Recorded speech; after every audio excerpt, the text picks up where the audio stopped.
Welcome to episode 18 of the Library Tech Cast. I'm your host today, Jeffrey Sable, along with Riley Childs. I'll introduce myself first. I'm a outreach and instruction librarian at Concordia University Irvine. I do a lot of the tech stuff. We're deploying DSpace. We're starting a big digitization project, among many other things. We're also looking into switching to Koha, I should say. And I'll throw it over to Riley, and he'll introduce himself. Hello there, my name is Riley Childs. I am a student and the Library Technology Manager and IT Guru at Charlotte United Christian Academy. I'm here today. Oh, sorry, someone was talking in the background. Sorry about that. But I mean, we're just going to kind of take you on a journey of library technology awesomeness today, just for like a short 15-minute episode. There was one thing, and what do you want to start with, Jeff? Oh, we could start with the Orlando Library unveils their new $2.5 million tech learning center. Yeah. Yeah, I think that's the first on the list, yeah? Yeah. Yeah, just kind of to talk about that a little bit. Basically what's going on is in Orlando, Florida. I hope, yeah, I'm fairly confident it's Orlando, Florida. Yeah. They recently unveiled a technology center at the library. And what makes this unique is that now where a library might have a video editing lab, or another library might have makerspace, etc., etc. This has it all. This has programming, I think it has a MakerBot and a makerspace-like area, video editing, a studio. It's got all that stuff, and that's what makes it just kind of unique. Because this isn't like something that's in the existing library. This is a completely separate building. Yeah, and it looks pretty cool because they have a job training center, I guess, there too. So, I mean, especially I think California and Florida were probably hardest hit by the recession, the Great Recession. That, maybe a big sell would be that there is a job training center there. And I guess it was started by, or I guess it kicked off with a $1 million donation from one of the local business CEOs, which is always nice to see somebody supporting public libraries and really putting their money where their mouth is, I guess. Yeah, I mean, it looks really cool, and one of the little neat things is I think is that they're gonna, when you go in, there's gonna be the Miss Melrose, who was the mother of the person I should say, that is funding this project, actually funded the downtown public library in Orlando, it looks like. And what they're doing is they actually have, when you walk in, they have like a hologram of her that that's awesome. No way. That sounds pretty cool. How much does that cost? A lot. Yeah, that's pretty awesome. Yeah. But I'm just excited. I'm interested to see if this becomes like a little incubation center for projects, just to kind of just take this as an example. Like they did all this, and you can take a look at it, and then they say, okay, our patrons want this. We can model after them, and I think that's what this is going to be, just kind of like a display of all the different types of technologies you could have going on in the library. Right. Yeah, I mean, it looks awesome. Yeah, and we'll follow and see how it goes. Yeah. Okay. Yeah, sounds good. On to our next topic. Easy proxy. A little bit more into the IT side of things. If you are on the Code for Lib mailing list, once again, a great place. Check it out, codeforlib.org. You might have heard chatter on it about EasyProxy over the past week or so. I think it started like on Saturday night. About how the OCLC starting on January 1st, actually implemented a new policy where previously you pay $500, you got a server license of EasyProxy, you were good. And for those of you who don't know, what EasyProxy does is it allows me to access like allotted. For example, my library has this. For example, if my library had a subscription to LexisNexis, I can only access that subscription at the library because it's locked to my IP, it's the library's IP address. But what EasyProxy does is it gives the library the ability to rewrite the URLs, so that basically it looks like the request for the LexisNexis database is coming from the library. And it's a very neat little tool. But the problem with it is that OCLC is jacking up the price. It's going to be $500 a year versus $500 one-time fee at $500 a year now. Now that might not sound like a lot of that's a pretty big chunk of change over the long course, especially considering when libraries weren't planning for this. What do you think, Jeff? Yeah, I mean, you know, the whole right now, I mean, EasyProxy was like, I mean, how can you say no to something that's $500 that works remarkably well and is pretty much accepted by all major databases? I mean, even small ones will work with you where maybe they don't offer individual license. They either offer institutional license or personal licenses, and the only way to have your patrons access it off campus would be to proxy the IP address. And I mean, even at a really small school, I mean, I imagine that you know, even a library with 1 or 2 tech people is able to implement EasyProxy. And I mean, it's really, you look on the database, you see what you have to enter for that database into EasyProxy, you know, you check it, and then it works. I mean, we even had some problems with IP authentication with a certain database, and they actually got on the phone and worked with me to resolve the issue. So, I mean, besides it being an amazing product, they did have some support out there too for you. But and one of the things that that this also that the thread on the mailing list was talking about is, and I was a very vocal proponent of this, was the server and open source project to have an alternative to EasyProxy. Well, I mean, that's the problem though, that there is really no alternative after they, you know, basically drove everybody out of the market with this bottom-based low price, you know, one-time fee, and really, I mean, you can't really argue with that. Because on one hand, it's $500, but on the other hand, it's $500. They priced it so low that you couldn't say no, and they priced it so low because to drive everyone else out of business. And now that they've driven everyone else out of business, they're doing this. And this also speaks to how the OCLC is this big monster who is saying it's my way or the highway. You're gonna live the OCLC lifestyle, or you can't just say I just want X or I just want Y. You have to live the OCLC lifestyle. You have to do everything. And I remember at one point someone from OCLC actually got on the mailing list and sent out an email that was somewhat ridiculous in my opinion, that I didn't even consider dignified of a response. Was talking about how, oh, you said this for the show, that basically boiled down to, we're a great nonprofit. We help the community so much. But the best way to help the community with a piece of software like this, and an interesting piece of software at that, is to consider open sourcing some of the code. Even if not all of it, just some of the parts of it, so we can see what goes on under the hood and make modifications to make it work for our library.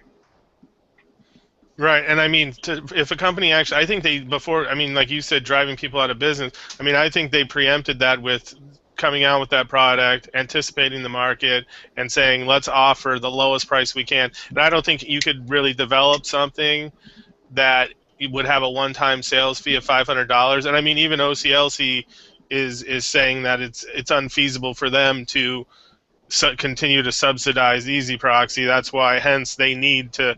I mean, look at the difference. They had a one-time price of $500, And just to support this piece of software, they're trying to justify $500 a year, which, I mean, in all reality, it's not that much money compared to different libraries' software. But I could go ahead. No, I was just saying. But I mean,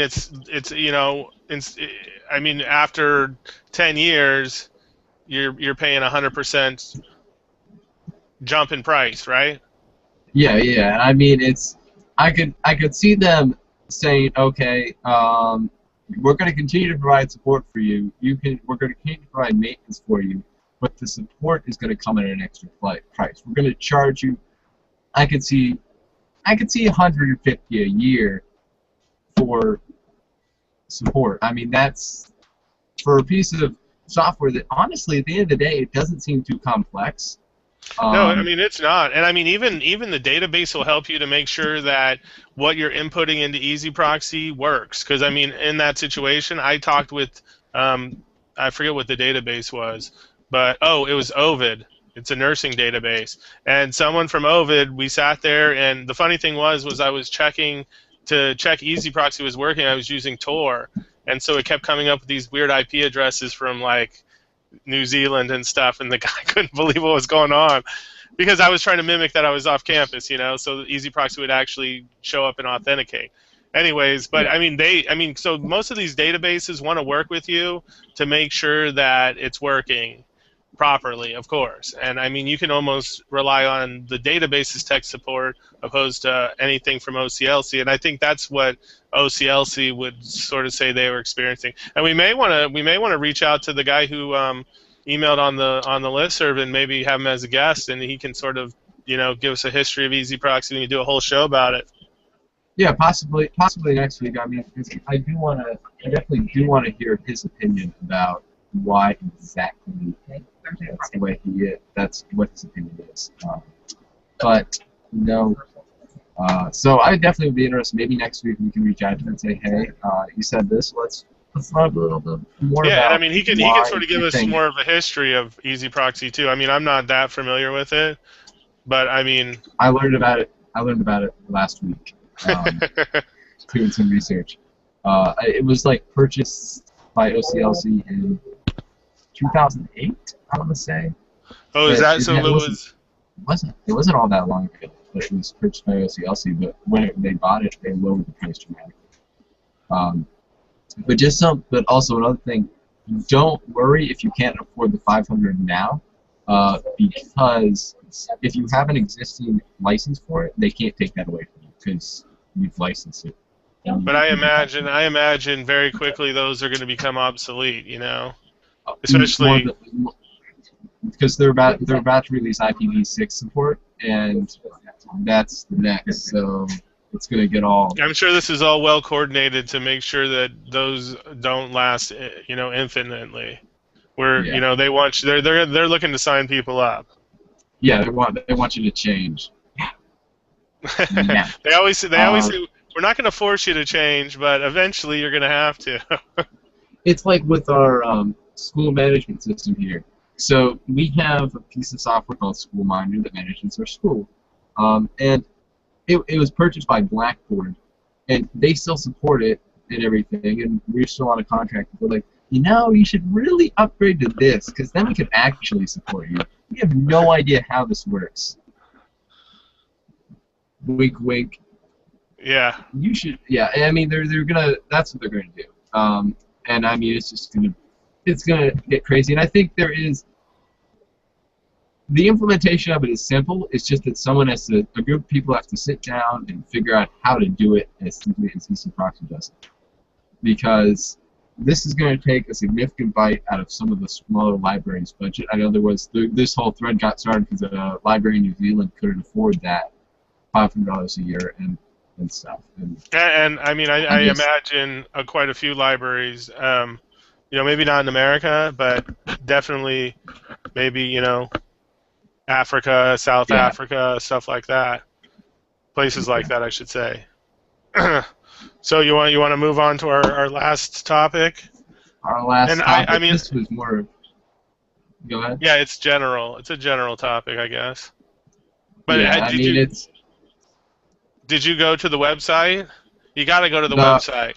for Like the just Google, library. yeah, just Google Yeah, I Moreno did. Valley Public Library Library. systems.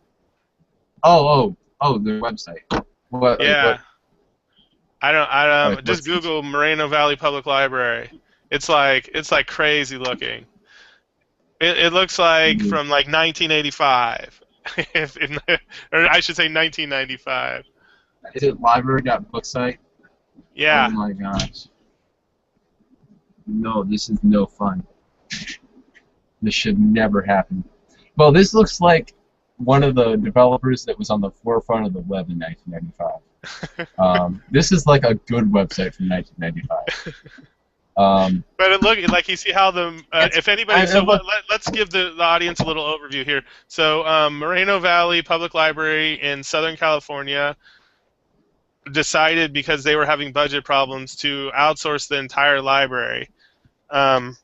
Which sounds, I mean, I think that one of the few city services that might benefit from some outsourcing would be the library, because. Well, I mean, I think that any sort of complete outsourcing of the entire library. I mean, the company they're outsourcing to is turning a profit somehow, so they're squeezing more money out of there, and it seems like it's at the expense of people's pensions. So I mean, if they want to separate, I mean, there's other ways to do that than privatization. You can make the library independent and have a board oversee them if you want them cut from the city pensions, which is what we have here in Charlotte. Right, and I mean, and those models work great. I have a problem with, and I mean the head of the title of the article is that they're expanding services, even though they have less people working for them. They're paying them less. I mean, there's no way you could. That's how they're expanding services, by paying them less and having less people working for them. And they're not contributing to their pension at all. Yeah. So I mean, I just don't see how this is sustainable in that environment, because any library opening in any other city close to there, they're going to leave. I mean, there's no way they can have any sort of retention.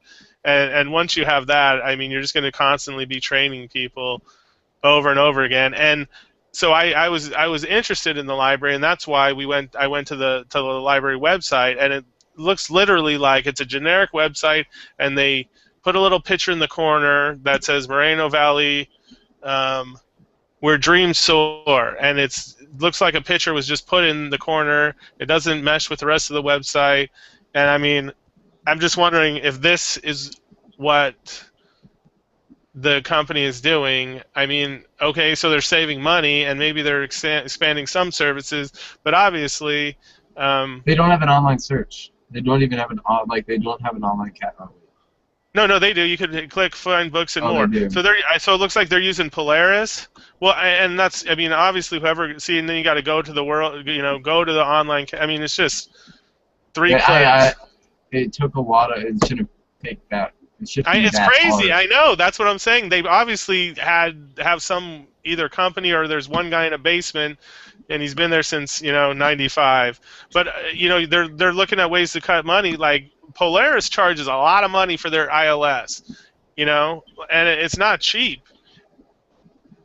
And I mean, you could probably save $50,000 a year if they went with something open source and utilize the city's already build IT infrastructure. I mean, there's got to be somebody working for the city that has some sort of knowledge of open source, or hire someone from the community and pay them instead of paying some company. I just think that when the easy way out would be to outsource instead of actually examining where can we save money and provide the same level of service, employ the same people, and pay them well. I mean, I just don't see how it benefits anybody to pay a company whose main goal is to make a profit, which is the main goal of most companies, out of state somewhere. And so, I mean, I don't know. It just seems ridiculous.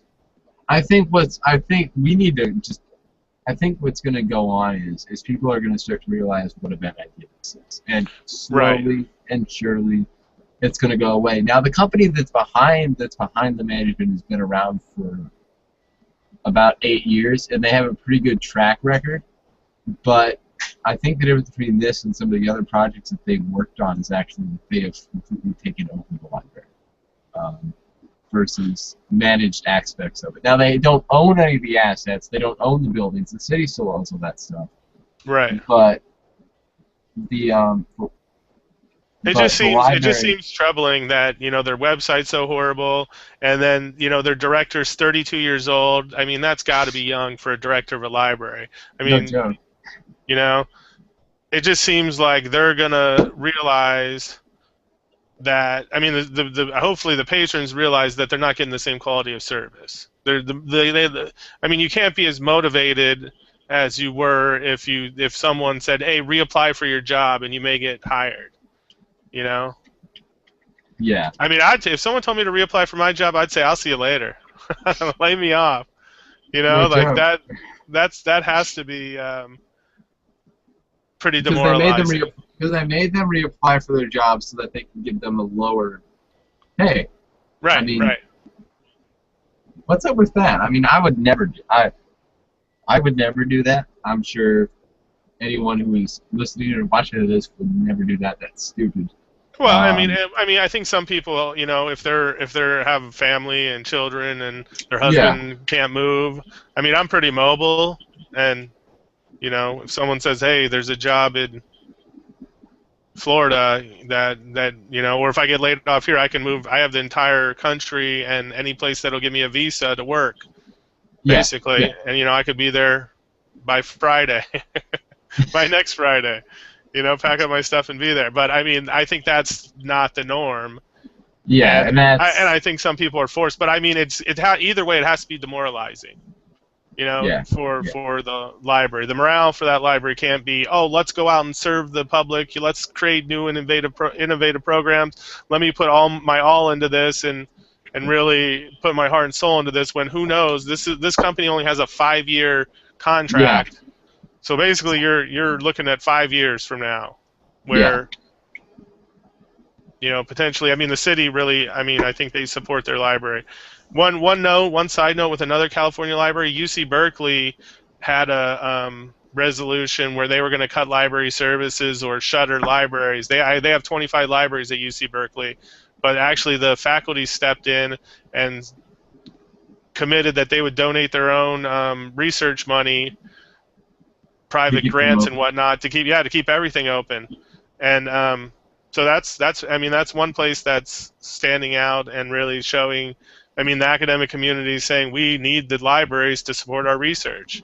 I mean, point blank. And once again, they're putting their money where their beliefs are. And that proves it.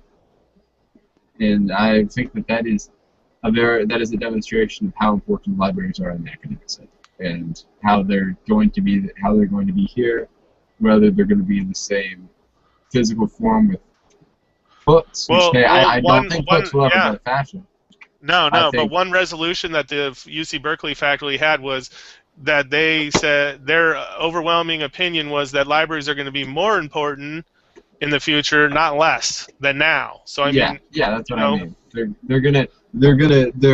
Their libraries are changing, but they're changing for the better, and they're changing so that they can better serve people. They're changing so that they can, so that people will use them more for different things than what they've been using the past, like just for good things. Right.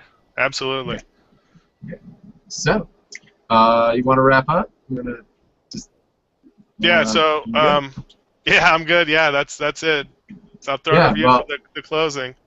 That was I guess that was a Library Cast News Blitz. That's what we call this episode. Thanks everyone for spending, I guess, 30 minutes or so with us. You can find me at Rowdy Children. That's at Rowdy Children on Twitter, and you can find me on my website, RileyChilds.net. Just go there, and I blog about random stuff, libraries, IT stuff. Check me out there. Where can people find you? On Twitter at LA Libraryman. And you can always email the show if you want to be a guest. We're always looking for awesome guests. And one thing I do want to say is the opinions on this show are our own.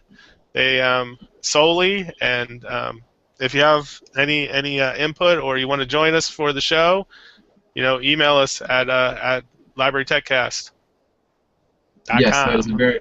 Yes, that is a very good point. We are free agents. Nothing we say is representative of any organizations we may be associated or affiliated with.